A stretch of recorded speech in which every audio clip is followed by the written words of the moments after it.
Student, today we will discuss the second lecture in history, lesson number 3, the Delhi सल्तनत। आज हम लोग दिल्ली सल्तनत के बारे में जो पिछले क्लास में हम लोगों ने पढ़ा था, दिल्ली सल्तनत और उसके संबंधित जो भी उसके शासक थे, तो लेक्चर 2 में आज हम लोग जो हमारा अधूरा लेसन पढ़ा हुआ था उसको हम लोग पूरा करेंगे।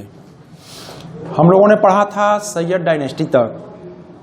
अब आगे बात आती है the Lodhi dynasty. Lodhi dynasty का जो रिजिम था वह था हमारा 1451 to 1526 and decline of the Saltanat. Decline मतलब ह्रास होना, खत्म हो जाना। In 1451 Alauddin Alam Shah abdicated the throne, यानी कि 1451 में ये बोल रहा है कि अलाउद्दीन आलम शाह जो था वो गद्दी पर बैठा and he gave the Bahlol Lodhi the governor of Sirhind the opportunity to become the new Sultan of Delhi. The dynasty that he founded came to be known as the Lodi dynasty, और हम लोग इस डायनेस्टी को Lodhi dynasty के नाम से जानते हैं। In 1489 he was succeeded by his son Sikandar Lodhi. 1489 में क्या हुआ कि इसका जो सन था सिकंदर लोधी वह इसको डिफीट कर दिया। He founded the city of Agra in 1503। Agra का नाम सुने हो तुम लोग, फेमस है ताजमहल के लिए। तो 1503 में इसने आगरा शहर की स्थापना की। He was succeeded by his son Ibrahim Lodhi, और उसको उसके सन इब्राहिम लोधी ने डिफीट कर दिया। अब बोल रहा है कि in the first battle of Panipat fought in the 1526, यानी कि पानीपत की जो पहली लड़ाई हुई थी वो कब हुई थी? 1526 में हुई थी। Ibrahim Lodhi was defeated by Babur. Ibrahim Lodhi को किसने हराया था? बाबर ने, यानी कि बाबर ने हराकर मुगल वंश की नींव रखी थी। And it dealt the final fatal below the Delhi सल्तनत, और यहीं से दिल्ली सल्तनत का एंड हो गया। और उसके बाद हमारा आ गया मुगल डायनेस्टी, यानी कि हम बोल सकते हैं कि पानीपत का फर्स्ट बैटल जो हुआ था वह इब्राहिम लोधी और बाबर के बाद बीच हुआ था। Ibrahim Lodhi was defeated by Babur. तो मुगल डायनेस्टी का पहला शासक जो था वो शेख जहीरुद्दीन बाबर था। मुगल डायनेस्टी हमारे यहाँ 1526 में आया, और जो लास्ट में एंड कर गया कब? बहादुर शाह द्वितीय, यानी कि बहादुर शाह सेकेंड के साथ शासन के काल के साथ ही वो एंड हो गया। उसके बाद हमारा आता है next topic, administration in the सल्तनत, यानी कि सल्तनत का शासन काल जो था उसमें प्रशासनिक व्यवस्था कैसी थी, एडमिनिस्ट्रेशन के रोल कैसे थे, शासन जो चलता था लोगों के बीच में वो कैसे चलता था, ये हम लोग डिस्कस करेंगे। द सल्तनत was the centre of the सल्तनत administration. He protected the empire against external attacks and was responsible for maintaining law and order, यानी कि प्रशासक जो थे वहाँ के नोबल्स राजा जो भी थे उनका काम जो होता था लॉ एंड ऑर्डर को मेंटेन करना। And he acted as the commander in chief of the army and the chief justice of the Saltanat. Noble and officials, वहाँ के जो भी दरबारी थे, जो भी शासक थे, तो वो वहाँ देखभाल करते थे, यानी कि मंत्रियों का मंत्री परिषद था जो शासन की व्यवस्था का देखभाल करता था। द वजीर and his deputies looked after the issue relating to income. वजीर जो होते थे उस जमाने में और उनके जो डिप्यूटीज होते थे वो आय संबंधी व्यवस्थाओं को देखते थे, खर्च का, collection of revenue and control of the revenue, जिसे हम लोग द आरिज ए मुमालिक, यानी कि ये कलेक्शन था। द आरिज ऑफ मुमालिक and his deputy look after the recruitment of soldier. आरिज ए मुमालिक जो ग्रुप बना हुआ था वो सिपाहियों की नियुक्ति को देखने का काम करता था। देयर ट्रेनिंग एंड इक्विपमेंट, उनके ट्रेनिंग का और हथियारों का, औजारों का। द वकील ए डर was responsible for looking after the affairs relating to the household of the sultan and the palace guard and the personal assistance.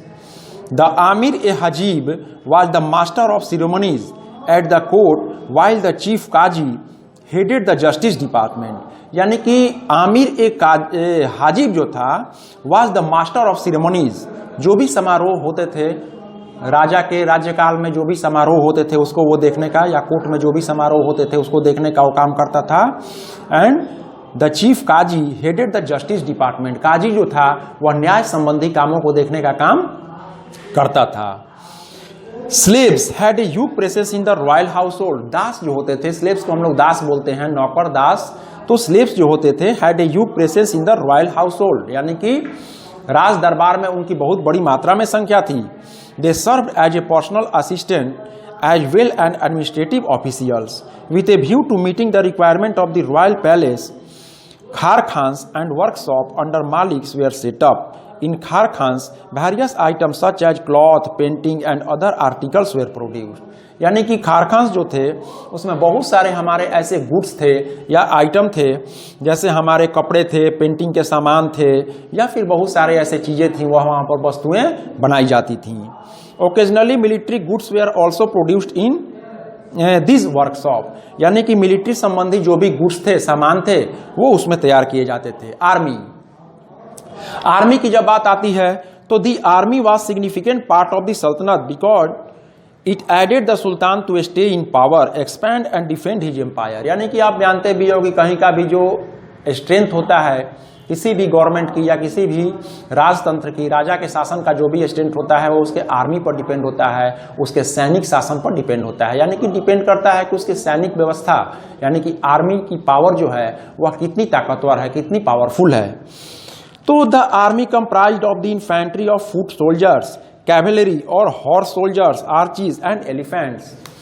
उनका जो आर्मी का सिस्टम था वो घोड़े, हाथी, रथों से सुसज्जित होता था।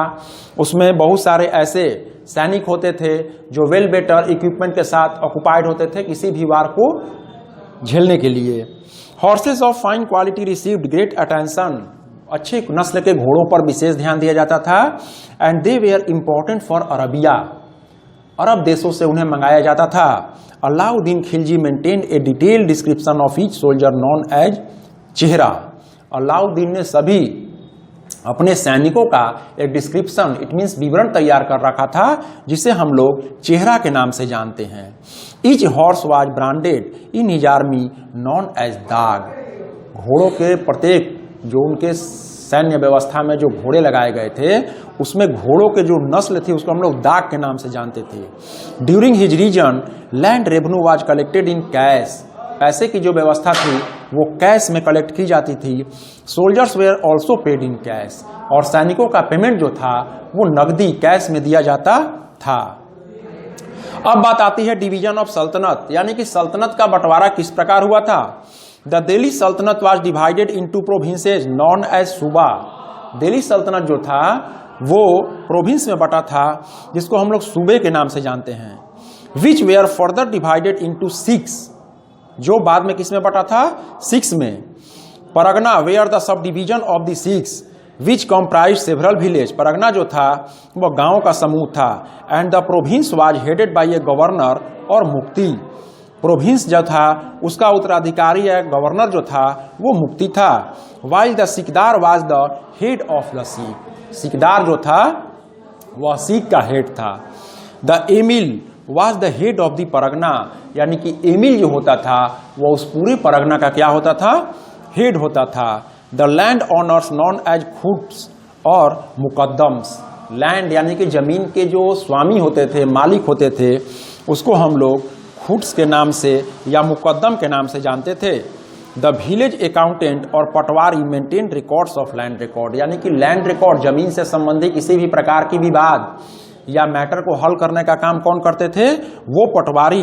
Crops and taxes to be paid, फसलों पर जो टैक्स ले जाता था या फिर जमीनों की देखभाल का काम जो होता था, जो उनका लैंड रिकॉर्ड का डिस्क्रिप्शन जो रखते थे वो जिम्मा में होता था किसके, वो पटवारी के होता था। अब आप वेल बेटर समझ गए होंगे कि राजकाज की सारी व्यवस्थाएं किस प्रकार चलती थीं। अब हम लोग बात करते हैं economic and social life. Economic और सोशल लाइफ यानी कि आर्थिक स्थिति और सामाजिक जीवन किस प्रकार से था। तो बोल रहा है कि द सल्तनत relied heavily on regular income from the land in order to pay the officials, maintain the army and construct building. It means ये बोल रहा है कि रेगुलर इनकम के द्वारा जो भी आर्मी का मेंटेनेंस था और बिल्डिंग कंस्ट्रक्ट करने का काम होता था। Different types of taxes such as खराज और land tax, house tax were levied to extract revenue, यानी कि रेवेन्यू को निकालने का काम लोगों से कैसे होता था, डिफरेंट टाइप ऑफ टैक्सेस के द्वारा, जिसे हम लोग खराज, हाउस टैक्स या फिर और अदर नामों से जानते हैं। Alauddin Khilji is known for the unique market reform policy and he introduced during his reign, यानी कि अलाउद्दीन खिलजी ने अपने ज़माने में वो मार्केट की जो पॉलिसी बना रखी थी उसको हम लोग परिचित होंगे। The price of essential commodities, यानी कि जरूरी वस्तुओं के जो मूल्य थे, कौन सी जरूरी वस्तुएं थी?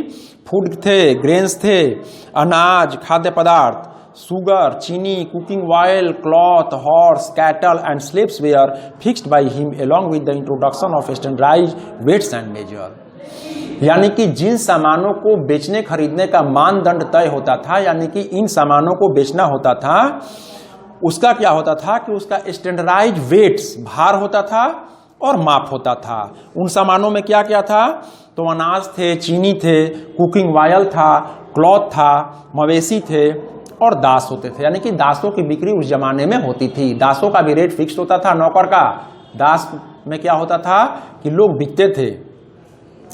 As a result a commodity price regulation the sultan earn the support of the people. सुल्तान को हमेशा क्या बोलते हैं, लोगों का सहयोग प्राप्त था।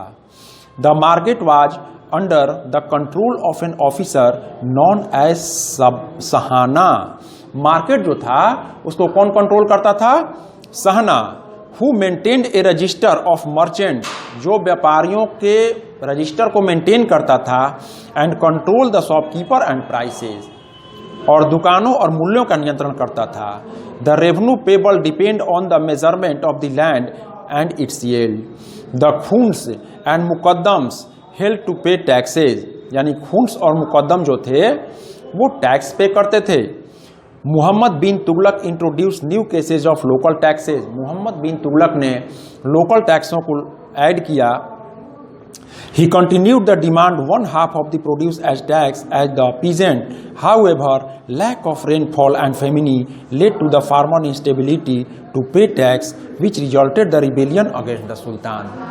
यानी कि जब सूखा पड़ता था या फिर बाढ़, भूकंप, महामारी, जो भी चीजें ऐसी नेचुरल डिसास्टर जो भी आते थे, तो उस समय क्या होता था कि टैक्स को लेविट किया जाता था, टैक्स छोड़ा नहीं जाता था, जो सुल्तान के अगेंस्ट में लोगों ने रिवोल्ट कर दिया। एंड ही सक्सेसर, यानी कि अलाउद्दीन खिलजी का जो सक्सेसर था Firoz Tughlaq, introduce significant modification in tax structure, यानी कि अलाउद्दीन खिलजी ने टैक्स स्ट्रक्चर में मॉडिफिकेशन किया। सोसाइटी, अब बात करते हैं समाज।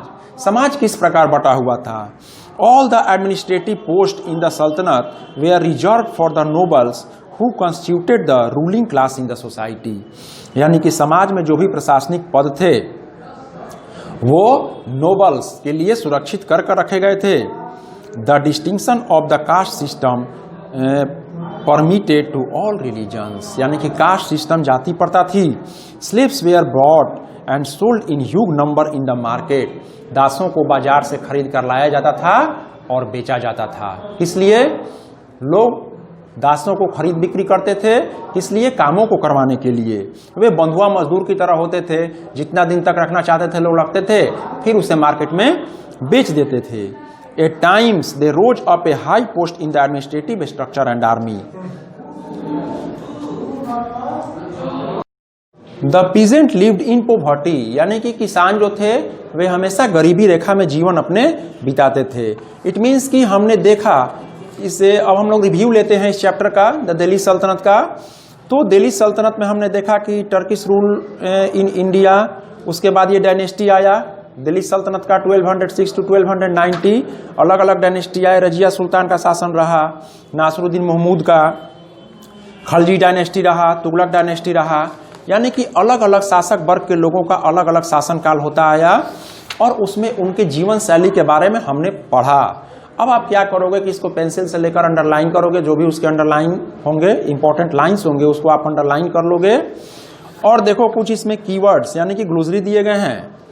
ग्लूसरी में बोल रहा है चहलगानी, यानी कि ग्रुप ऑफ टर्किश नोबेल राज दरबारियों के समूह को चहलगानी कहा गया। Commemorate, to remind people of an important event from the past with a special action and, यानी कि यादगार में। Hegemony, control of authority exercised over others, यानी कि अथॉरिटी को कोई कंट्रोल करने की क्रिया को क्या बोलते गया? हिगेमोनी। ओवरलोडशिप, पैबोस, the custom of bending before the sultan and kissing his feet. बहुत इंपॉर्टेंट लाइन है, इसको याद कर लोगे। पैबोस, पैबोस और सिजदा ये दो टर्म होता है।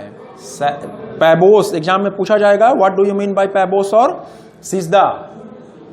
पैबोस में क्या होता था आपको बताए भी थे, याद होगा, फिर से एक बार देख लोगे कि पैबोस में सुल्तान जब अपने राज सिंहासन पर बैठा होता था तो उसके चरणों में झुककर उसके पैरों को चूमने की क्रिया को क्या बोलते थे? पैबोस। यानी कि सुल्तान के पैरों को लोग माथा झुकाकर किस करते थे। और सिजदा जो था, a custom in which a person had to kneel and touch the ground with his forehead before the Sultan.